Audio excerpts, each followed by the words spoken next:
Mr. Saktiandi support. Question 7, please.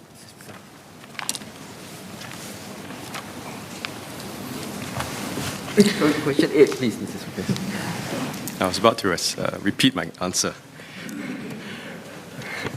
The number of financially distressed consumers who have sought assistance from banks is not high and has been decreasing over the past year.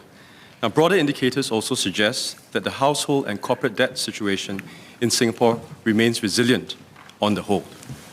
The proportion of non-performing mortgages has remained low at less than 1% last year, and MAS's stress test suggests that the median household's mortgage servicing ratio should remain manageable even under scenarios of significantly higher interest rates or lower incomes.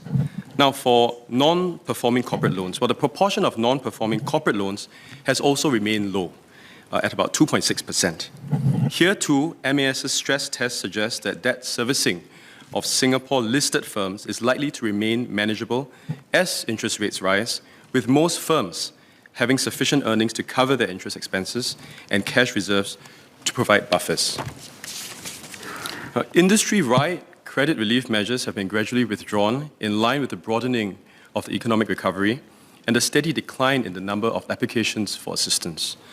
Now, these measures, introduced in March 2020, were meant to provide short-term relief and support to individuals and SMEs, as stringent public health measures led to temporary cash flow difficulties.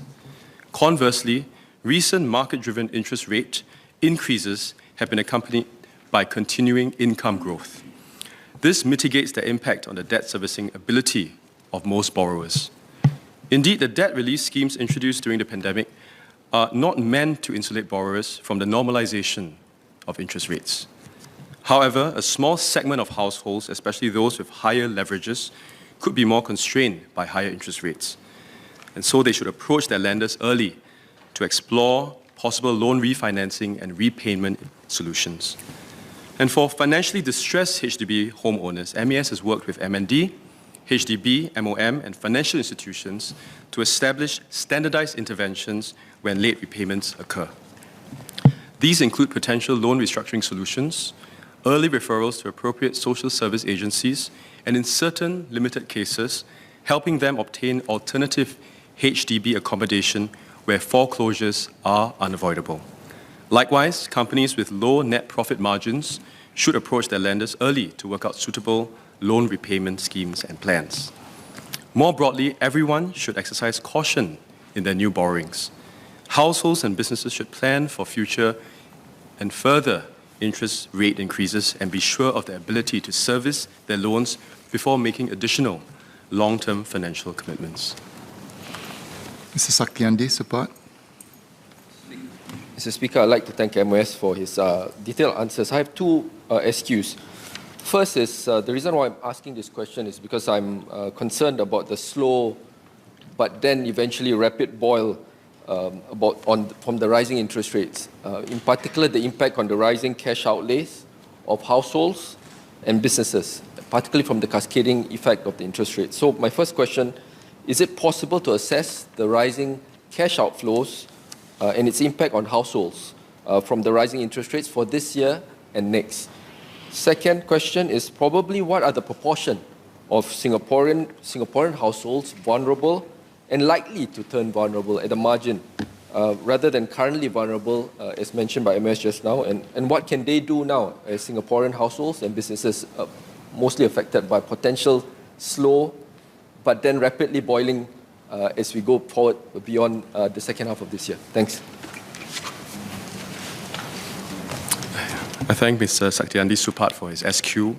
Most households should still be able to service their mortgages and other debt obligations as Singapore's domestic interest rates pick up alongside global rates. I'd like to frame my answer, I think, quite helpfully with regards to the mortgage as well as the total debt servicing ratio, which I think covers quite a lot of what the member is concerned about.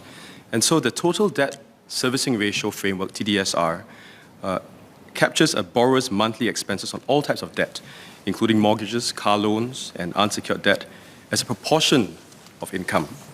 And so the overall debt servicing ability of households has thus far remained manageable, with the median TDSR being 43% last year. And this is well within the recently tightened TDSR threshold of 55%. So 43% median TDSR last year, and our threshold, the tightened TDSR threshold at 55%. But beyond mortgages, the MAS has also imposed rules for car loans as well as unsecured credit to encourage prudent borrowing. And this has helped the credit profile across these consumer loan products to remain healthy. The proportion of credit card rollover balances as a share of GDP, for example, has declined since the pre-pandemic period from 1.3% in Q4 2019 to about 1% in end 2021. And the charge-off rates have similarly decreased from 6.3% in Q4 2019 to 4.4% as at end 2021. And in addition, only 0.01% of borrowers have defaulted on car loans granted by financial institutions as of end 2021. For his later question on what consumers can do, I think generally consumers can seek assistance for their outstanding debt.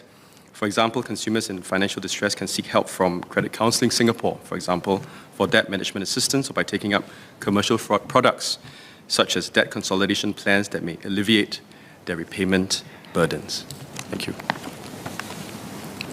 Dr. Tan Ho Meng.